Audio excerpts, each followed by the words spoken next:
Perang sebuah kata yang bagi kita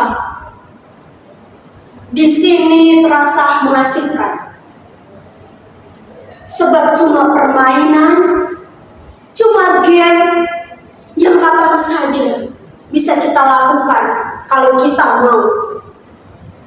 Bahkan permainan ini menghabiskan waktu kita berjam-jam di depan layar, handphone, laptop, atau komputer sambil menikmati cemilan dan minuman yang lezat.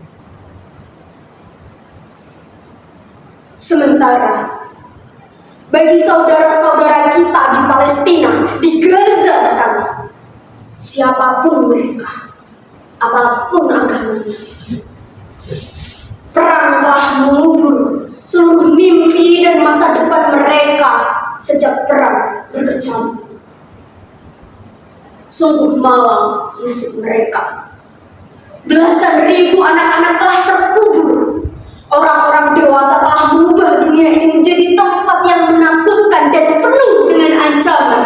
Bahkan sampai ke dunia rekayasa, dunia virtual, ancaman itu tidak pernah berakhir. Mengapa Tuhan? Mengapa Tuhan tidak menciptakan bumi yang lain, tanah yang lain, yang hanya dihuni oleh anak-anak, dipenuhi dengan tempat bermain, makanan yang cukup, rumah-rumah yang tentram dengan persahabatan dan persaudaraan, taman-taman, bunga, dan kebun.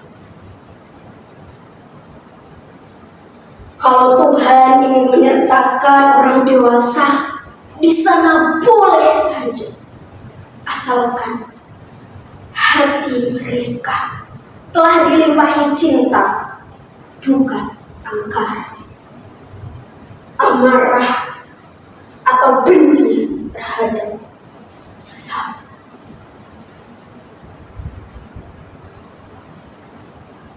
Supaya apa?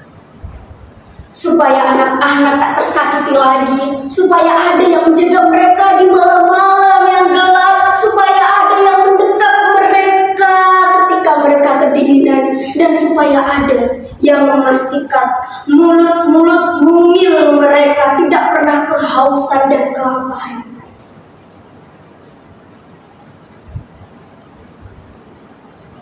Aku mendapatkan perahu ini beberapa mil dari sini. Berhari-hari aku menyusuri pantai, mencari perahu nelayan yang sudah tak terpakai lagi, dan memintanya untuk kugunakan mengangkut saudara-saudaraku di Gaza. Hingga aku menemukan ide sederhana ini, yakni membuat perahu persaudaraan. Perahu ini akan berlayar ke laut lepas menuju Gaza.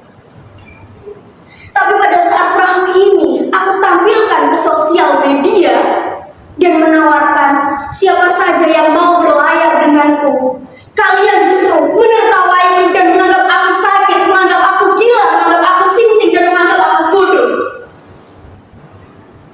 Sungguh malangnya nasibku sendirian membangun perahu persaudaraan untuk Gaza. Tapi untunglah pada suatu malam, Madi, Joshua, Christine, Ali, Puter, Harun, dan Meli, teman-teman lamaku, datang mengunjungiku ke pantai ini. Saat itu, aku sedang tertidur di pinggiran pantai dengan lelah.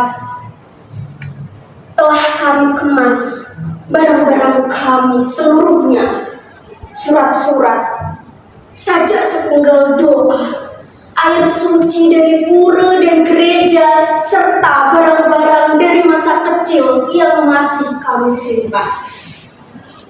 Apa sebagai ungkapan rasa cinta terhadap saudara kami di Gaza sana. Kami tahu apapun yang kami lakukan hanyalah setetes air di tengah samudera penderitaan saudara-saudara kita di Gaza sana. Tapi kami ingin sekali ada untuk mereka. Sangat-sangat ingin menjadi bagian dari kebaikan yang Tuhan kirimkan kepada kami.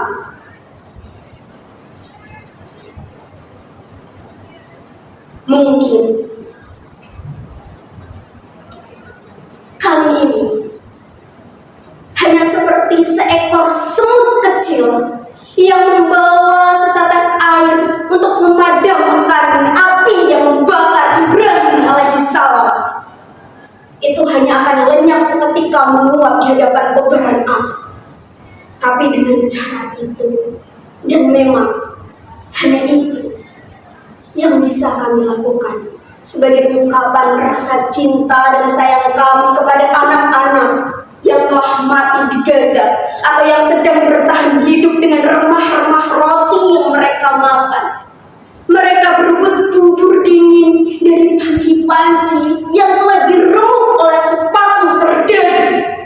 Sungguh kejam dan mengerikan keadaan yang terjadi di Gaza sana.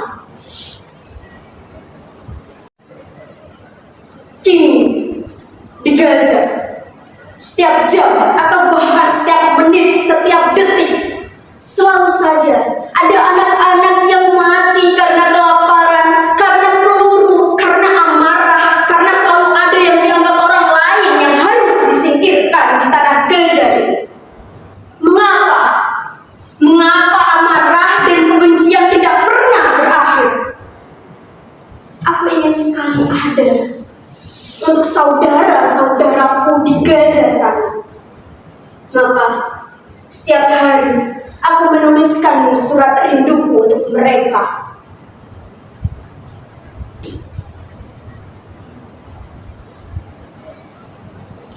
Tuhan, tolong kirimkan tanganku ini ke Gaza sana agar bisa menolong saudara-saudaraku di sana. Tuhan, tolong kirimkan kakiku ini di Gaza sana agar bisa menopang saudara-saudaraku yang terkapar di kota-kota yang hancur, terbakar, musnah bahkan. Tolong kirimkan mataku ini ke Gaza agar aku bisa menggantikan mata anak-anak yang menangis karena ketakutan dan kehilangan. Tuhan, tolong kirimkan dadaku ini ke Gaza agar bisa menjadi perisai bagi anak-anak yang terbunuh oleh peluru.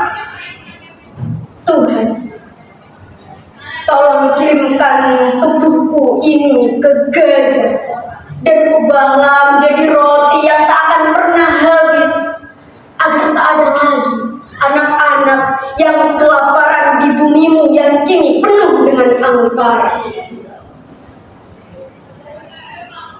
Tuhan, tolong selamatkan saudara-saudaraku di Gaza dengan perahu persaudaraan ini.